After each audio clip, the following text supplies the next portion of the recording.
நட்சத்திரம் அப்படிங்கிறது பேசிக்காகவே பலவிதமான விஷயங்களை கொண்டது. ஏன்னா சூரியனை 5ஆம் வீட்டு குடைவன், அவனை உச்சமாக கொண்ட வீடு இது. அந்த இடத்துல கிருத்திகை, உத்திரம், உத்திராடம் அந்த காலில் பிறந்தவர்கள் நான். அதனால் இந்த எப்பயுமே அந்த வீடு அப்படிங்கிறது நமக்கு கூடவே இருக்கக்கூடிய நிலம் சம்பந்தப்பட்டது.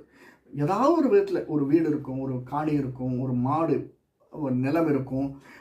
அந்த மாதிரி ஏதோ ஒரு சின்ன சின்ன சொத்துக்கள், பூர்வ சொத்துக்களோ நாம் வாங்க வேண்டிய சொத்துக்களோ இப்படி நம்ம கூட ஒரு சின்ன அட்டாச்மெண்ட்டோடு இருக்கக்கூடியது நமக்கு இருக்கும்.